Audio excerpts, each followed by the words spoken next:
राधे राधे भक्तजनों, आज आप सुनेंगे गणेश भगवान का खूब सुंदर कहानी। चंपापुर नाम का एक गांव था। उस गांव में एक ब्राह्मणी बूढ़ी माई रहती थी। उनकी एक बेटा और बहू थी। जो बहू बहुत खड़ूस थी। उनकी बहू घर में बैठे बैठे अपना सासू माँ के हुक्म चलाती थी कि आंगन घर झाड़ लो, बर्तन माज लो। बूढ़ी माई जाकर आंगन घर झाड़ती थी, बर्तन माज लेती थी। जब सारा काम हो जाता था तो उसके बाद जब भोजन के समय होता था तो बहू अपना सासू माँ के आधा पेट भोजन देती थी। फिर भी सासू माँ अपना बहू को कुछ नहीं कहती थी। वो यही भगवान से दुआ करती थी कि हे गणेश भगवान, आप मेरे बेटे बहू को रक्षा कीजिए और उन्हें सद्बुद्धि दीजिए। हे गणेश भगवान महाराज, आपसे मैं विनती करती हूँ कि मेरे बेटे बहू को रक्षा करना और मेरी बहू को सद्बुद्धि देना। बहू अपना सासू माँ से कहती है कि सासू माँ, आज बहुत सारे पकवान बनाना है। आज मेरे घर पर मेरे संगी साथी आएंगी, उन्हें भोजन कराना है। सासू माँ कहती है कि ठीक है बहू, मैं बना दूंगी। सासू माँ सारा दिन वो पर पकवान बनाई, नाना रकम के भोजन बनाई। बहू अपने सारे सहेलियों को लेकर बैठ गई टेबल पर, मज़े से भोजन करने लगी। लेकिन अपना सासू माँ के नहीं पूछा कि सासू माँ आओ तुम भी भोजन कर लो। सारा दिन सासू माँ खटी, लेकिन बहू अपना सासू माँ को नहीं पूछी कि आओ तुम भी भोजन कर लो। जब सभी संगी साथी चले गए तो कहती है कि सासू माँ, ये सारा बर्तन है ना, वो माज लो, उसका बाद तुम भोजन कर लेना। सासू माँ कहती है कि ठीक है बहू, मैं माज दूंगी। जब सासू माँ सारा बर्तन माज लेती है और कहती है कि बहू भोजन दो, मुझे बहुत भूख लगा है। बहू जो बाचा कुचा था वही अपना सासू माँ के दे देती है। अच्छा अच्छा पर पकवान खुद खा लेती है, खुद सहेली को खिला देती है और उन्हें बच्चे कुचे वो दाल चावल दे देती है। सासू माँ कहती है कि बहू, मैं इतना सारा पकवान बनाई, उस पकवान में से थोड़ा सा दो मुझे। कहती है कि पकवान तो नहीं है। सासू माँ और कुछ नहीं बोली।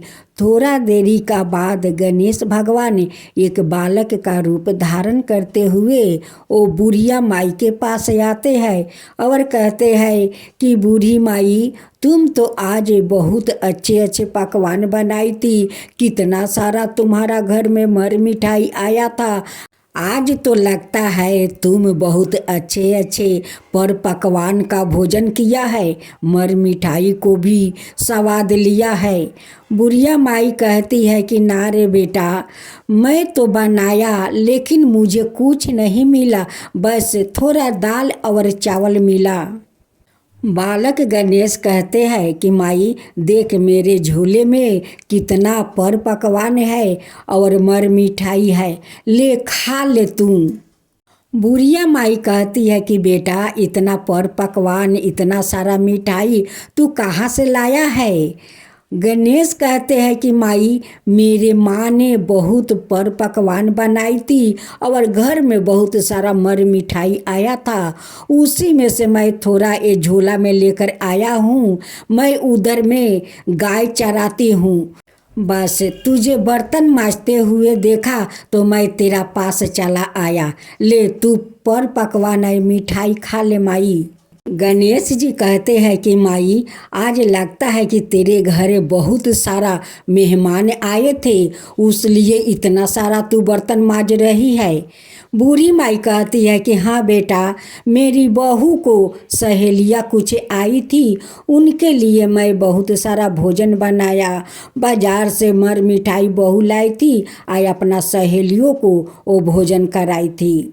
गणेश भगवान तो सब जानते थे कि इनकी बहू तो बहुत खड़ूस है, अपना सासू माँ से सारा दिन काम करवाती है और आधा पेट उन्हें भोजन देती है।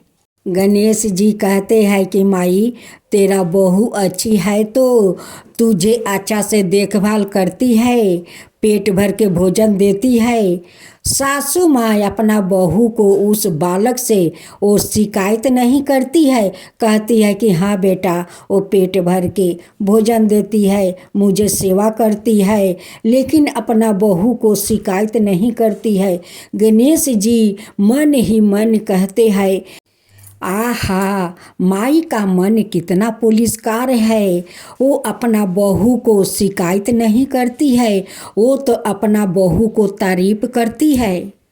गणेश भगवान एक दिन बालक का रूप धारण करते हुए उनकी बहू के घर आते हैं और कहते हैं कि मुझे भूख लगा है, कुछ खाने के लिए दो। बहू कहती है कि यारे छोकरा, तू कहाँ से ना कहाँ से आ गया, तोरा यही दरवाज़ा दिखा, और कोई दरवाज़ा नहीं देखा, जा यहाँ से, यहाँ कुछ भी नहीं है और नहीं कुछ भी मिलेगा, तू दूसरा दरवाज़ा देख। गणेश भगवान गुस्से हो जाते हैं और कहते हैं कि तू एक बालक को भोजन नहीं दिया, देख तुझे कितना अब भोगना पड़ता है। तू भोजन तो बनाएगी लेकिन भोजन कर नहीं पाएगी, तू पर पकवान भी बनाएगी फिर भी तू पर पकवान को भोजन नहीं कर पाएगी। कह कर गणेश भगवान वहाँ से चले गए। अब तो उनकी बहू को दुख के घड़ी आ गया। बहू भोजन तो बनाती है लेकिन जब भोजन करने बैठती है तो उस भोजन में कीड़े मकोड़े देखती है, पानी में कीड़े मकोड़ा देखती है, कहती है कि मैं तो अच्छे भोजन बनाया, इस भोजन में कीड़ा मकोड़ा कहाँ से आ गया, पानी में भी कीड़ा मकोड़ा है। फिर जाकर दूसरा थाला में भोजन परोस के ले आती है, फिर उस भोजन में कीड़ा मकोड़ा देखती है। सासू माँ को आधे पेट जो भोजन देती है उस भोजन में तो कुछ नहीं रहता है, सासू माँ तो भोजन कर लेती है। बहू आकर सासू माँ से पूछती है कि सासू माँ, तुम्हारा भोजन में कुछ नहीं निकला। सासू माँ कहती है कि मेरा भोजन में भला क्या निकलेगा, मैं तो भोजन कर लिया। अब तो बहू को बिना भोजन किए 2 दिन हो गया। अब तो वो पड़ोसिन के घर जाती है, कहती है कि बहन तुम भोजन बना ली, कहती है कि हाँ, कहती है कि बहन थोड़ा भोजन मिलेगा, मुझे बहुत जोर का भूख लगा है। पड़ोसिन कहती है कि आज तुम भोजन नहीं बनाई है, लेकिन उस औरत तो कुछ नहीं कहती है कि मेरा भोजन में कीड़ा मकोड़ा निकलता है। जब पड़ोसी ने दाल चावल दिया तो उस औरत ने अपना घर लिया कर बड़े मज़े से भोजन करने जा रही थी। देखती है कि उस भोजन में भी कीड़ा मकोड़ा है। अब वह भोजन उनकी नसीब में नहीं जुटा। ये सब तो गणेश भगवान का अपमान का एक कारण ये सब कुछ हो रहा था। एक दिन माता पार्वती एक बूढ़ी का रूप धारण करते हुए उस बूढ़ी माई का घर आई और उस बहू को रोते हुए देखकर कहती है कि बेटी क्या हुआ, क्यों रो रही है। बहू कहती है कि मैं क्या बताऊं, जब मैं भोजन बनाती हूँ और भोजन करने जाती हूँ उस भोजन में कीड़ा मकोड़ा खाली दिखता है। आज 2-3 दिन हो गया बिना भोजन किए मैं भूखे प्यासे तड़प रही हूँ, इसी के कारण मैं रो रही हूँ। माँ पार्वती कहती है कि तू लगता है किसी को अपमान किया है, नहीं तो कोई ऐसा पाप किया है उसी के कारण हो रहा है, तेरा भोजन में कीड़ा मकोड़ा दिख रहा है, मिल रहा है।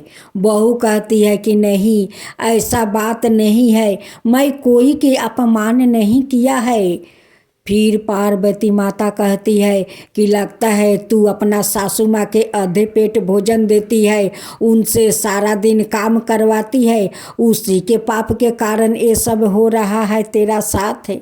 फिर बहू कहती है कि नहीं, मैं कोई पाप नहीं किया हूँ और नहीं अपना सासू माँ को तकलीफ़ दिया है, नहीं उन्हें आधा पेट भोजन दिया है।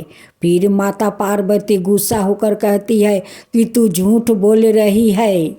तब बहू कहती है कि आप कौन हो कि ऐसे बात कह रही हो, आप कैसे जानती हो। माता पार्वती कहती है कि मैं तो सब कुछ जानती हूँ, सब कुछ देखती हूँ। बहू कहती है कि आप सब कुछ जानती है तो आप ऐसा कोई उपाय बताइए कि मेरे साथ जो कुछ होता है वो ना हो। गणेश भगवान कहते हैं कि देखो, तुम ब्राह्मण संत को बुलाकर जग करावो, उन्हें दान पुण्य करो, जो तुम्हारे दरवाजे पर भूखे प्यासे जो लोग आए उन्हें भोजन करावो, उन्हें दक्षिणा दो, अपना सासू माँ के रोज सेवा करो, उन्हें पेट भर के भोजन दो। बहू कहती है कि ठीक है, ऐसे ही मैं करूँगी। ओ माता पार्वती के कहे अनुसार और गणेश भगवान के कहे अनुसार वो औरत अपना घर में ब्राह्मण संत को बुलवाती है, जग करवाती है और अपना सासू माँ के बहुत सेवा करती है, उन्हें पेट भर के भोजन देने लगी, उन्हें सेवा करने लगी। दरवाजे पर आए हुए भिखू भिखार को अब दक्षिणा देने लगी। ये सब देखकर गणेश भगवान तो बहुत प्रसन्न हो गए और उस औरत पर गणेश भगवान को माया आ गया। माता और पुत्रा दोनों अपना रूप में आया कर ओ सास और बहू को अपना दर्शन दिया। माता कहने लगी कि मैं ही पार्वती हूँ, मैं ही दुर्गा हूँ, मैं ही काली हूँ, मैं सब कुछ देखती हूँ, क्या नहीं देखती हूँ, ये सारा संसार को मैं देखती हूँ। बहू अब हाथ जोड़कर माता पार्वती से वो माफ़ी मांगने लगी और गणेश भगवान से माफ़ी मांगने लगी।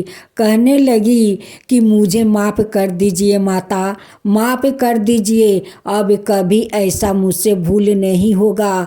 मैं सभी को दान पुण्य करूँगी, अपना सासू माँ को सेवा करूँगी। गणेश भगवान कहते हैं कि मैं एक दिन बालक के रूप में तुम्हारा दरवाजे पर भोजन मांगने आया था, लेकिन तू मुझे तो कहने लगी कि छोकरा मेरा ही दरवाज़ा दिखा, दूसरा दरवाज़ा नहीं देखा, जा यहाँ से भागे। उसी अपमान का मैं तुम्हें दंड दिया था। इतना दिन जो तुम्हारा साथ हो रहा था वो मेरे परपोक के कारण हो रहा था। अब जा, तेरा सब कुछ अच्छा होगा, अब कुछ तेरा खराब नहीं होगा। कह कर गणेश भगवान और माता पार्वती अंतर ध्यान हो गए। हे विघ्नहर्ता गणेश, जो उस बहू को दुख दिया वो दुख किसी को मत देना, फिर जो सुख उस बहू को दिया वही सुख सबको देना।